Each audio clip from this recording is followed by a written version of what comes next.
CPIM-നെ സംബന്ധിച്ച് അതിൻ്റെ സംഘടനാ സമ്മേളനങ്ങൾ പുരോഗമിക്കുന്നൊരു കാലമാണ്. ബ്രാഞ്ച് തലം മുതൽ ആരംഭിച്ച സമ്മേളനം ബ്രാഞ്ച്, ലോക്കൽ, ഏരിയ തലങ്ങൾ കടന്ന് ഇപ്പോൾ ജില്ലാ സമ്മേളനങ്ങളിലേക്ക് കടക്കുന്നു എന്നുള്ളതാണ്. പലയിടത്തും ഇപ്പോൾ ഏരിയ സമ്മേളനം നടന്നു വരുന്ന കാലമാണ്. പക്ഷേ CPIM-ൻ്റെ കേരളത്തിലെ ആദ്യത്തെ ജില്ലാ സമ്മേളനം അത് കൊല്ലത്താണ്. അതിനൊരു പ്രത്യേകതയുള്ളതെന്ന് വെച്ചാൽ CPIM-ൻ്റെ സംസ്ഥാന സമ്മേളനം കൊല്ലത്ത് വെച്ചാണ് നടക്കുന്നത്. അപ്പോൾ അതുകൊണ്ട് തന്നെ ജില്ലാ സമ്മേളനങ്ങളിൽ ആദ്യം ജില്ലാ സമ്മേളനം പൂർത്തീകരിക്കുന്നതും കൊല്ലം ജില്ലയിലാണ്. കാരണം അതിനുശേഷം അവിടുത്തെ CPIM ഘടകത്തിന്, ജില്ലാ ഘടകത്തിന് സംസ്ഥാന സമ്മേളനത്തിലേക്ക് അതിൻ്റെ തയ്യാറെടുപ്പുകൾക്കായി നീങ്ങേണ്ടതുകൊണ്ട് ഇവിടെയാണ്, കൊല്ലത്താണ് ജില്ലാ സമ്മേളനം ആദ്യം നടക്കുന്നത്. ഇന്ന് പ്രതിനിധി സമ്മേളനം ആരംഭിക്കാൻ പോവുകയാണ്. ഇന്നലെയായിരുന്നു കൊടിമര, ദീപശിഖ ജാഥകളൊക്കെ സമ്മേളന കേന്ദ്രത്തിലേക്ക്, ജില്ലാ സമ്മേളന കേന്ദ്രത്തിലേക്ക് എത്തിയത്. അപ്പോൾ ഇന്നലെ വൈകുന്നേരം അവിടെ ചടങ്ങുകളൊക്കെ ഉണ്ടായിരുന്നു. ഇന്ന് പ്രതിനിധി സമ്മേളനം പൊളിറ്റ് ബ്യൂറോ അംഗം MA ബേബി ഉദ്ഘാടനം ചെയ്യും. കൊല്ലത്ത് നിന്ന് രാജ്കുമാർ നമ്മൾക്കൊപ്പം ചേരുന്നുണ്ട് വിവരങ്ങളുമായി. Rajkumar, good morning. ജില്ലാ സമ്മേളന സ്ഥലത്താണോ ഇത് രാജ്കുമാർ ഇപ്പോൾ ഉള്ളത്? Good morning.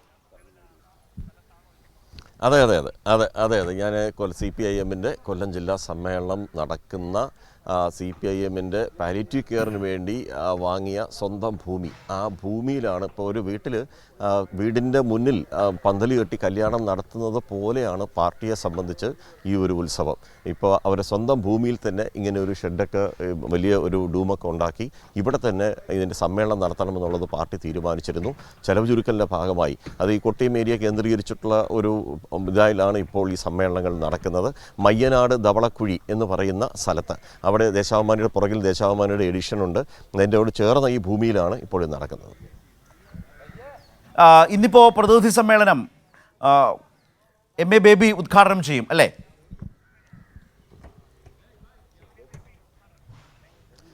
ഇന്ന് രാവിലെ പതിവ് പോലെ തന്നെ സംഘടന ഇതനുസരിച്ച് രാവിലെ ഇവിടെ സമ്മേളന ഹാളിൽ എല്ലാവരും, പ്രതിനിധികളെല്ലാം 450 വരുന്ന പ്രതിനിധികൾ ഇവിടെ ഒത്തുകൂടും. അതിനുശേഷം ഇതിൻ്റെ ഈ കൊടിമരം ഇന്നലെ തന്നെ രാത്രി കൊടിമരവും പതാകയും ദീപശിഖയും എത്തിച്ചിരുന്നു.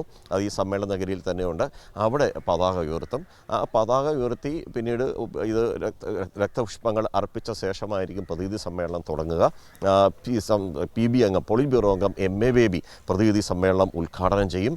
പിന്നീട് ജില്ലാ സെക്രട്ടറിയുടെ സംഘടനാ റിപ്പോർട്ട് അവതരിപ്പിക്കും. പിന്നീടാണ് ചർച്ചയും ഇതെല്ലാം പുരോഗമിക്കും. 12-ാം തീയതി അതിൻ്റെ പൊതുസമ്മേളനം CPIM സംസ്ഥാന സെക്രട്ടറി MB ഗോവിന്ദൻ മാസ്റ്റർ ഉദ്ഘാടനം ചെയ്യും. മന്ത്രി KN ബാലഗോപാൽ, ശൈലജ ടീച്ചർ തുടങ്ങിയ നിരവധി നേതാക്കൾ, സംസ്ഥാന സെക്രട്ടേറിയറ്റ് അംഗങ്ങൾ, കേന്ദ്ര കമ്മിറ്റി അംഗങ്ങൾ ഉൾപ്പെടെ ഈ സമ്മേളനത്തിൽ എത്തുമെന്ന് ഇതിൻ്റെ സംഘാടക, അതായത് CPIM-ൻ്റെ കൊല്ലം ജില്ലാ സെക്രട്ടറി ഉൾപ്പെടെയുള്ള സംഘാടക സമിതി നേതാക്കൾ കഴിഞ്ഞ ദിവസം വാർത്താ സമ്മേളനത്തിൽ തന്നെ അറിയിച്ചിരുന്നു. അതിൽ പാർട്ടിക്കേറെ അഭിമാനമെന്ന് പറയുന്നത്, കഴിഞ്ഞ ഈ 2021 കൊട്ടാരക്കരയിലായിരുന്നു ഏറ്റവും ഒടുവിൽ നടന്ന ജില്ലാ സമ്മേളനം. അതിനുശേഷം ഇങ്ങോട്ട് പരിശോധിക്കുമ്പോൾ പാർട്ടിയിൽ 5000-ത്തിലധികം പാർട്ടി അംഗങ്ങൾ വർദ്ധിച്ചു. 3000 ബ്രാഞ്ചുകളിൽ നിന്ന് 3153 ബ്രാഞ്ചുകൾ ഉയർന്നു. അതുപോലെ ഏതാണ്ട് ഈ ലോക്കൽ കമ്മിറ്റികളും എല്ലാം ഇതേ നിലയിൽ ഉയർന്നിട്ടുണ്ട്. ഒരു ഏരിയ കമ്മിറ്റി, കരുനാഗപ്പള്ളി ഏരിയ കമ്മിറ്റിയിൽ ഒഴിച്ചാൽ ബാക്കി 17 ഏരിയ കമ്മിറ്റികളും സജീവമായി പങ്കെടുക്കുന്ന ഒരു ജില്ലാ സമ്മേളനം കൂടിയാണ് നടക്കുന്നത്. നേരത്തെ ശരത് സൂചിപ്പിച്ചതുപോലെ തന്നെ സംസ്ഥാന സമ്മേളനം നടക്കുന്നു എന്നുള്ളൊരു അഭിമാനകരമായ ഒരു മുഹൂർത്തം കൊല്ലം ജില്ലയെ സംബന്ധിച്ചുണ്ട്. അതുകൊണ്ട് തന്നെ വേഗതയിൽ ഇതെല്ലാം ജില്ലാ സമ്മേളനം പൂർത്തീകരിച്ച് മറ്റ് ഇതിലേക്ക്, സംസ്ഥാന സമ്മേളനത്തിനുള്ള ഒരുക്കങ്ങളിലേക്ക് ഒരുപാട് കാര്യങ്ങൾ ചെയ്യാനുണ്ട്. അതിനാണ് ആദ്യ ജില്ലാ സമ്മേളനം കൊല്ലത്ത് നടക്കുന്നത്. ശരത്.